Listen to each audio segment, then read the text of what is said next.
মুসলমানদের প্রতিটি কাজই ইবাদত, যদি তা আল্লাহকে সন্তুষ্ট করার জন্য করা হয়। আল্লাহর জন্য একান্নিষ্ঠভাবে ইবাদত না করলে তা গ্রহণযোগ্য হয় না।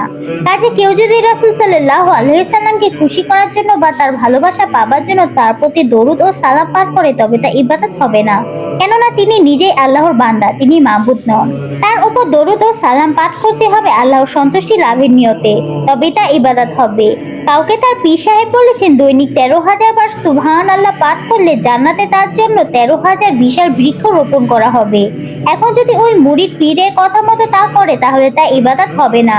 একইভাবে কেউ যদি পরিষ্কার পরিচ্ছন্নতার জন্য হাত মুখ ধৌত করে, তাহলে তা ইবাদত তথা ওযু হবে না, কারণ এই সকল ক্ষেত্রে ইবাদতকারী নিয়ত আল্লাহর সন্তুষ্টি লাভের অভিপ্রিয় ছিল না। টুপি পাগড়ি পরা নফল ইবাদত। এখন কেউ যদি তার ওস্তাদ বা পীরের অনুকরণে তাকে খুশি করার জন্য বিশেষ ধরনের পাগড়ি টুপি পরে, তা ইবাদত হবে না।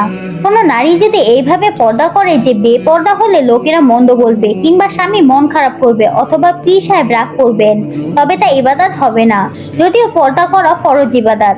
কেননা সে লোক ভয় আর লোকজনের কারণে তা করেছে, আল্লাহর অনুগত বা তার সন্তুষ্টি লাভের জন্য করেনি। এমনই ভাবে কেউ যদি এই মনে করে নামাজ পড়ে যে সবাই যেহেতু নামাজ পড়ছে আমিও পড়ি, নতুবা লোকেরা কি বলবে, তার নামাজ ইবাদত হবে না, যদিও তা ফরজ ইবাদত। অথবা কেউ ভাবলো বয়স হয়েছে, মেয়ে বিয়ে দিতে হবে, কাজেই দাড়ি রাখা দরকার এবং সে দাড়ি রাখলো, তা ইবাদত হবে না। মোট কথা, আপনার ইবাদতের নিয়ত হতে হবে একমাত্র আল্লাহর অনুগত ও তার সন্তুষ্টি অর্জনের জন্য।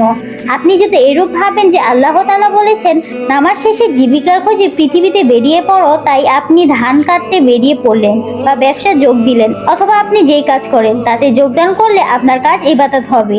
এমনই ভাবে আপনি যদি ভাবেন যে আল্লাহ তাআলা আমাদেরকে নামাজ, রোজা, হজ, যাকাত ইত্যাদি ইবাদত অনুষ্ঠান করতে নির্দেশ দিয়েছেন এবং যে ব্যক্তি এইসব নেক আমল করবে আল্লাহ তার উপর সন্তুষ্টি হবেন, তবে আপনার প্রত্যেকটি কাজ ইবাদত হিসেবে গণ্য হবে। কেননা ওই সকল কাজে আপনার নিয়ত ছিল আল্লাহর অনুগত ও তার সন্তুষ্টি অর্জন।